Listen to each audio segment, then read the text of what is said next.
श्री स्वामी समर्थ. हनुमान जयंती हा हिंदू धर्मातील अत्यंत महत्त्वाचा व उत्साहाचा सण आहे. हनुमानांचा जन्म चैत्र शुद्ध पौर्णिमेला सूर्योदयाच्या वेळी झाला. हनुमानांच्या वडिलांचे नाव वानरराज केसरी व आई माता अंजनी आहेत. हनुमानांना शिवाचा 11वा रुद्रावतार मानतात. हनुमान हे 7 चिरंजीवीपैकी एक आहेत, म्हणजे ते आजही जिवंत आहेत अशी श्रद्धा आहे. हनुमान हे अष्टसिद्धी व नवनिधीचे दाता आहेत. श्रीरामांचे परम भक्त आहेत. त्यांचे जीवन म्हणजे श्रीरामांची सेवा आणि भक्ती आहे. ते श्रीरामांना आपल्या हृदयात ठेवतात. जो श्रीरामांची भक्ती करतो त्याला हनुमान लवकर प्रसन्न होतात. त्यांच्या सर्व इच्छा पूर्ण करतात. यावर्षी हनुमान जयंती 2 एप्रिल 2026 रोजी गुरुवारी साजरी केली जाणार आहे. सूर्योदयाच्या वेळी हनुमान जन्मोत्सव साजरा करण्याची परंपरा आहे. पहाटेपासूनच पूजा सुरू होते. या दिवशी हनुमानांना तेल, शेंदूर अर्पण केले जाते. अंजनेरी हे हनुमानांचे जन्मस्थान आहे. या दिवशी भक्त उपवास करतात. या दिवशी वानर, मुके प्राणी यांना खायला दिले जाते. या दिवशी बरेच दुर्मिळ योग जमून आले आहेत. त्यातील एक म्हणजे मंगळ शनी यांची युती. तसेच मंगळ मीन राशीत प्रवेश करत आहे. मीन राशीत शनी आधीच असल्यामुळे मंगळ आणि शनी एकत्र येऊन बरेच शुभ संकेत निर्माण झाले आहेत. मंगळ आदित्य राजयोग पण निर्माण झाला आहे.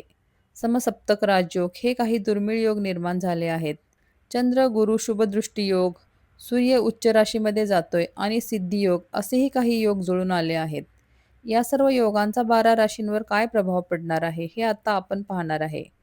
आजच्या या व्हिडिओमध्ये आपण पाहणार आहे की हनुमान जयंती कोणत्या राशींसाठी भाग्याचे दरवाजे उघडणार आहे आणि कोणत्या राशींना सावधगिरी बाळगावी लागणार आहे. व्हिडिओला सुरुवात करण्यापूर्वी चॅनलवर नवीन असाल तर चॅनलला सबस्क्राईब करा आणि व्हिडिओला लाईक करा. या दुर्मिळ योगामुळे हनुमानजींची विशेष कृपा प्राप्त होते. हनुमान जयंतीच्या दुर्मिळ योगामुळे ज्या 5 राशींचे नशीब चमकणार आहे त्यातील पहिली रास आहे मेष रास. मेष राशीचा स्वामी ग्रह मंगळ असल्यामुळे या राशीवर हनुमानांची विशेष कृपा होणार आहे. दीर्घकाळापासून अडकलेले किंवा कोणाला उसने दिलेले पैसे या काळात परत मिळू शकतात. आर्थिकदृष्ट्या हा काळ मेष राशीसाठी खूप चांगला आहे. नोकरीत नवीन जबाबदाऱ्या येतील, त्याचा फायदा भविष्यात होईल. व्यावसायिकांना नवीन प्रोजेक्ट सुरू करायचा असेल तर हा काळ उत्तम आहे. मान सन्मान भेटेल, आर्थिक लाभ होतील. गुंतवणुकीतून फायदा भेटेल. नवीन गुंतवणूक कराल, पण अतिउत्साहात मोठी रिस्क घेऊ नका. अविवाहितांना पार्टनर भेटेल. प्रेमात असाल तर जोडीदार भेटण्याची शक्यता आहे. सोलमेट भेटण्याचे पण योग आहेत. रिलेशनशिपमध्ये गोडवा राहील. एकमेकांसोबत चांगला वेळ घालवाल. लग्न ठरण्याची शक्यता आहे. कामामध्ये सतत अडथळे येत असतील तर ओम हम हनुमते नमः या मंत्राचा 108 वेळा जप करा. गूळ आणि चणे मंदिरात दान करा. हनुमान जयंतीपासून हे सर्व अडथळे दूर होतील. हनुमान चालीसा दिवसातून एकदा वाचा. सकाळी लवकर वाचू शकता किंवा रात्री 9ला केली तरी सर्वात उत्तम असते. तुमच्या भाग्याचे दरवाजे आता उघडणार आहेत. दुसरी रास आहे वृषभ रास. वृषभ राशीसाठी हा काळ खूप भाग्याचा आहे. हनुमान जयंतीपासून भाग्योदय होणार आहे. मंगळ शनी युती राजयोगासारखी फळे देणार आहेत. अचानक धनलाभ होईल. अनपेक्षित मार्गाने पैसे भेटतील. इन्शुरन्सचे पैसे मिळण्याची शक्यता आहे. एकापेक्षा जास्त मार्गाने पैसे येण्यास सुरुवात होईल. नोकरी करणाऱ्यांना प्रमोशनचे चान्सेस आहेत. पगारवाढ भेटेल. परदेशाशी संबंधित कामामध्ये मोठा नफा होऊ शकतो. वरिष्ठ कामावरती खुश होतील. घर किंवा वाहन खरेदीचे योग आहेत. घराचे नूतनीकरण कराल. सोने चांदीमध्ये गुंतवणूक करा. शेती संदर्भात कामामध्ये यश भेटेल. कुटुंबातील जुने वाद मिटतील. आनंदाचे वातावरण राहील. नवरा बायकोतील संबंधही चांगले राहतील. प्रियकर प्रेयसी असाल तर नाते मजबूत होईल. लॉंग डिस्टन्स रिलेशनशिप असेल तर एकमेकांवरती विश्वास ठेवा. एकमेकांसोबत राहा. पुढे लग्नाचे योग आहेत. गैरसमजुतीपासून दूर राहा. मोठ्या आजारातून सुटका होईल. आजाराचे निदान मिळेल. कामे अडकत असतील तर हनुमान जयंतीला पिंपळाच्या पानावर राम लिहून हनुमानांना अर्पण करा. सर्व कामे सुरळीत होतील. हनुमान मंदिरात जाऊन सुंदरकांड किंवा हनुमान चालिसाचे पठण करा. तिसरी रास आहे कुंभ रास. या राशीसाठी हनुमान जयंती महत्त्वाची आहे, कारण या राशीचा स्वामी शनी आहे. तो सध्या मीन राशीत गोचर करत आहे. हनुमान जयंतीला होणारी मंगळ शनी युती कुंभ राशीच्या व्यक्तींसाठी भाग्याचे दरवाजे उघडणार आहे. शेअर बाजार किंवा जुन्या गुंतवणुकीतून चांगले रिटर्न्स मिळतील.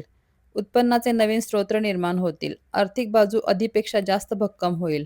आत्मविश्वास वाढेल. कुंभ राशीसाठी कर्माचे चांगले फळ मिळण्याचा काळ आहे. नशिबाचे दरवाजे उघडतील. नवीन कॉन्ट्रॅक्ट्स मिळतील. तांत्रिक, आय-टी, सामाजिक क्षेत्रात प्रगती होईल. शनी संयमाची परीक्षा घेतो, त्यामुळे घाईघाईने निर्णय घेऊ नका. कर्ज कमी करण्याची संधी आली आहे. स्पष्टता येईल. जोडीदार प्रेमाचे प्रपोजल स्वीकारेल. हनुमान जयंतीला मंदिरात नारळ अर्पण करा. शनिवारी केळी, काळे तिळाचे दान करा. 7 वेळा हनुमान चालीसा वाचा. चौथी रास आहे सिंह रास. पौर्णिमेचा चंद्र भाग्यस्थान सक्रिय करतोय. मंगळ आदित्य राजयोग खूप लाभदायक ठरणार आहे आणि गुरुची शुभदृष्टी असल्यास मोठी संधी मिळेल. प्रतिष्ठेत वाढ होईल. सूर्य तुमचा स्वामी ग्रह असल्यामुळे तेजी, आत्मविश्वास वाढेल. नेतृत्व गुणात वाढ होईल. सिंह राशीसाठी हा काळ प्रगतीचा आणि आत्मसन्मान वाढवणारा आहे. स्वतःचा व्यवसाय असेल तर त्यात वाढ करू शकाल. मोठ्या व्यक्तीचा हात तुमच्या पाठीवर असेल. धार्मिक कार्यासाठी प्रवास होईल. वडिलोपार्जित संपत्तीचे वाद मिटतील आणि हक्क मिळेल. मुलांच्या प्रगतीमुळे तुमचा आत्मविश्वास वाढेल. अविवाहितांचे विवाह ठरण्याचे योग निर्माण झाले आहेत. मंगळ आणि सूर्याच्या प्रखर प्रभावामुळे उष्णतेचे त्रास आणि पोटाच्या संबंधित तक्रारी जाणवू शकतात. त्यामुळे आहारावर नियंत्रण ठेवा. हनुमान चालीसा किंवा आदित्य हृदय स्तोत्राचे पठण करा. हनुमानांना लाल रंगाचे फूल अर्पण करा. पिंपळाच्या झाडाखाली मोहरीच्या तेलाचा दिवा लावा. 5वी रास आहे तूळ रास.